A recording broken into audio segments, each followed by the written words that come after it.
Good morning, everyone. Today we are going to discuss on the topic of property law. Once a mortgage is always a mortgage.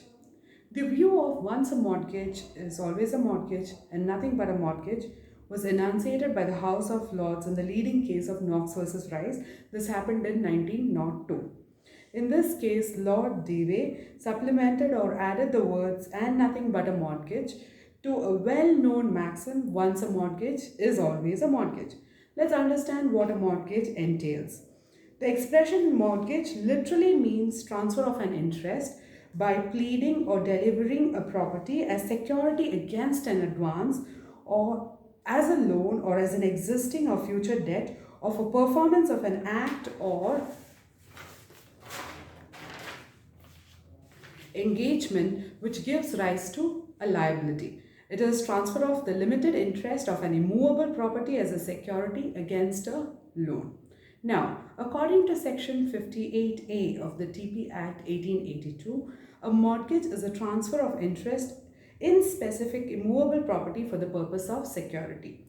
The payment of money advanced or to be advanced by way of a loan, an existing or future debt, the performance of an engagement which may give rise to a preliminary liability. Now, in mortgage, the transferor is known as a mortgager, the transferee is called as a mortgagee, the interest secured is known as the mortgage money, and the instrument or document in which the mortgage is effected is known as the mortgage deed. I'm sure these are terms that we have come across in the past. Now, the important elements of a mortgage are transfer of interest, specific immovable property, security, consideration or purpose, competence of parties, and registration. I repeat the elements again. There are 6 points: transfer of interest, specific immovable property, security, consideration or purpose, competence of parties, and registration. Now, let's also look at the maxim given to us to discuss this topic, which is once a mortgage is always a mortgage and nothing but a mortgage. The maxim sets out a legal principle applicable to all mortgage transactions. This maxim denotes that a mortgage cannot be made irredeemable and any provision insisted to make it so irredeemable shall become void to that extent and will operate bad in law. The mutual rights of a mortgager and the mortgagee provides for a peculiar position of the parties to the transaction. It is a basic right of the mortgager under the mortgage transaction. The mortgage transaction is a secondary transaction to facilitate the principal transaction. It's never intended to transfer the property because the person goes for the mortgage because he needs the cash. The idea is not transferring the property to someone else that is not on his mind. He wants to redeem himself from that debt. It is never intended to transfer the property. The maxim states that the original nature of the mortgage transaction never changes. It continues to be a mortgage. The rights of redemption is available to him in future. His right of redemption is not defeated for technical reasons. Hence, it's regulated by the maxim that we just saw: once a mortgage, always a mortgage. This states that the true nature of the mortgage never changes. A mortgage is always redeemable, and a mortgager's right to redeem shall neither be taken away or limited by any contract between the parties. The phrase also means that a mortgage would remain a mortgage and it cannot be an act of mortgage which can be converted into a sale other than the issue turns out to be. For instance, if no period was fixed for redemption of a usufructory mortgage when it was created, the mortgagee would not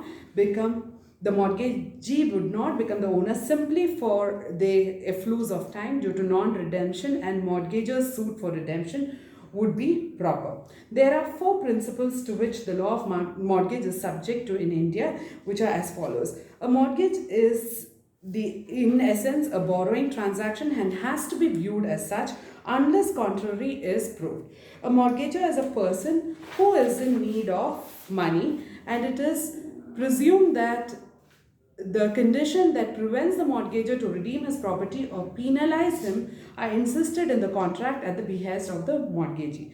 Any condition that penalizes the mortgagor in the event of non-payment of loan would be termed as a clog. I repeat it, it is a clog, C-L-O-G, on his right of redemption and would be void. Such conditions can validly be ignored by the mortgager and would not be enforced by any court. And a condition that the property would be forfeited in the event of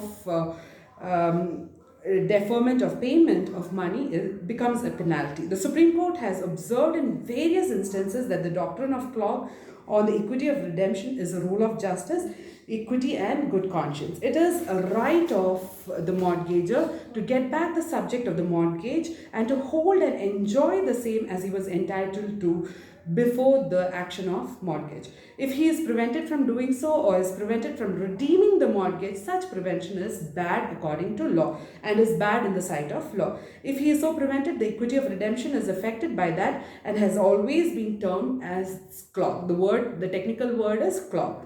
Such a clog is inequitable.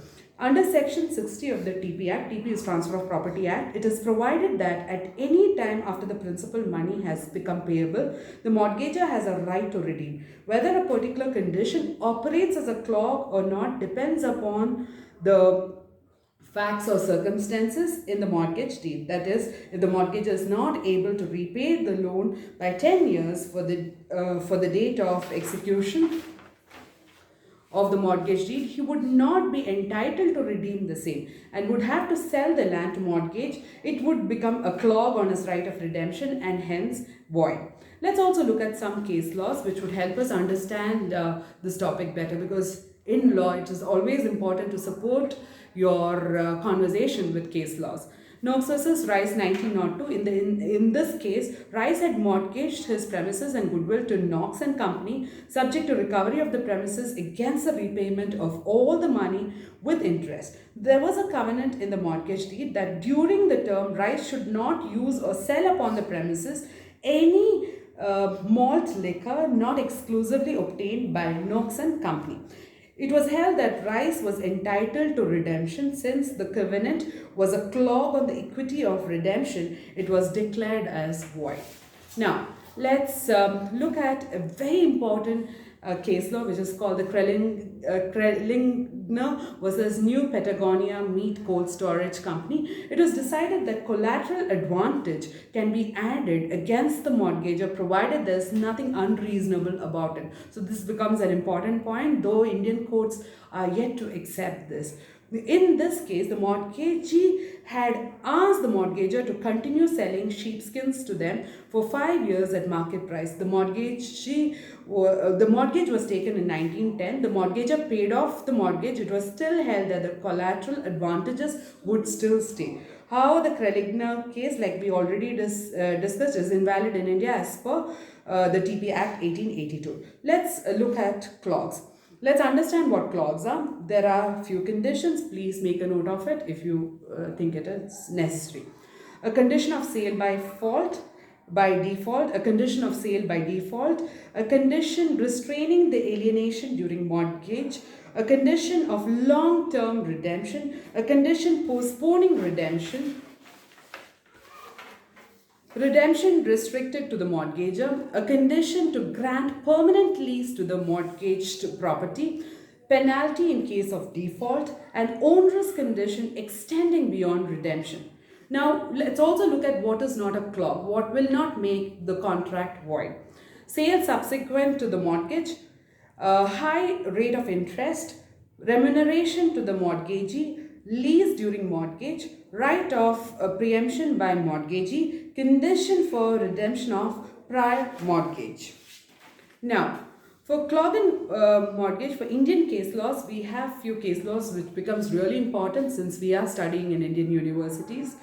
In Vadilal Chaganlal versus Gokuldas Mansukh, the mortgage agreement was for 99 years and the mortgagee was allowed to construct any structure without limit on costs. The Supreme Court held the lengthy period and the limitless cost as clogs. So in this case, the clogs were the lengthy period and the limitless cost. Now let's move on to another case, Shankar versus Parma. The mortgagor had already executed an usufructory mortgage in favor of the mortgagee. He further executed a simple mortgage to borrow more money.